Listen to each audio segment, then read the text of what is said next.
வணக்கம் and welcome to M E spicy Tamil kitchen. இன்றைக்கி நம்ம சேனலில் என்ன பார்க்க போகிறோம் அப்படின்னு சொன்னால், பூஜை அறையில் இந்த விஷயங்களையும் வந்துட்டு கட்டாயம் கடைப்பிடிக்கணுங்க. அது என்ன அப்படின்னு பார்க்க போகிறோம். வாங்க வீடியோக்குள்ளே போகலாம். அதுக்கு முன்னாடி ஒரு சின்ன விஷயங்க. இந்த வீடியோக்கு நீங்கள் பண்ணக்கூடிய ஒவ்வொரு லைக்னால் எனக்கு பண்ணக்கூடிய ஒரே ஆதரவு சப்போர்ட். ஸோ இந்த வீடியோ பிடிச்சிருச்சுன்னா லைக் பண்ணி சப்ஸ்கிரைப் பண்ணிக்கோங்க. நம்ம வீட்டில் எப்போவுமே இந்த சிலைகள் வச்சுருப்போம். ஏதாச்சும் ஒரு வடிவத்தில் நம்ம சிலைகள் வச்சுருப்போம். ஒரு சிலர் வீட்டில எல்லாம் பார்த்தோம் அப்படின்னு சொன்னால், அந்த சிலைகள் எல்லாமே தூசி படிஞ்சு போய், அழுக்கு படிஞ்சு போய், ஒரு பித்தளை சிலையாக இருந்துச்சுன்னா அந்த பச்சை கலரில் ஒரு பாசி மாதிரி படர்ந்து போய் அப்படி இருக்கும் பாருங்க. அந்த மாதிரிலாம் வைக்கவே கூடாதுங்க. இந்த சிலைகளை நீங்கள் நல்லா தினமுமே நீங்கள் தண்ணீர் அபிஷேகம் பண்ணுறது ரொம்ப நல்லதுங்க.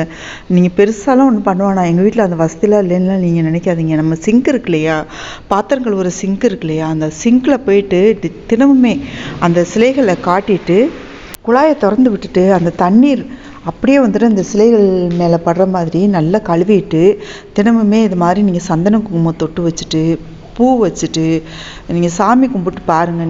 நீங்கள் உண்மையிலே பாருங்கள், வீட்டில் அப்படி ஒரு தெய்வ கடாட்சம் நிறைஞ்சிருக்கத அந்த சாமி அலமாரியிலே பார்த்தீங்கன்னு சொன்னால் அவ்வளவு அற்புதமாக தெய்வ சக்தி நிறைஞ்சிருக்கதை உங்களால் உணர முடியும். நீங்கள் இந்த மாதிரி அப்படியே தூசி படந்து அந்த மாதிரிலாம் போட்டு வைக்காதீங்க. தினமே இந்த சிலைகளுக்கு தண்ணீர் அபிஷேகம் செஞ்சு சந்தன குங்குமம் தொட்டு வைக்கிறது. நீங்கள் எவ்வளோ பெரிய அபிஷேகம் செய்ய விட கூட உயர்ந்த அபிஷேகம் இதுங்க. இந்த தண்ணீர் அபிஷேகம் நீங்கள் எத்தனை அபிஷேகம் செய்யாமல் இருந்தால் கூட பிரச்சனை இல்லைங்க. ஆனால் இந்த தண்ணீர் அபிஷேகம் செஞ்சீங்க அப்படின்னு சொன்னாலே அவ்வளோ ஒரு தெய்வ சக்தி, தெய்வ கடாட்சம் உங்கள் வீட்டுக்கு கிடைக்குங்க. உங்கள் எல்லாருக்குமே, உங்கள் குடும்பத்தில் உள்ள எல்லாருக்குமே கிடைக்கும்.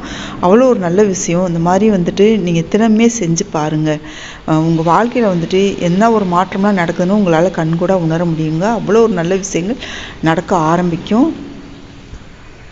பொதுவாகவே நம்ம வீட்டில் சின்ன சின்ன சிலைகள் தான், ஒரு விரல் நீளத்தை விட கம்மியான அளவில் உள்ள சிலைகள் வைக்கணும் அப்படிங்கிறது ஒரு ஐதீகமாக இருக்குது.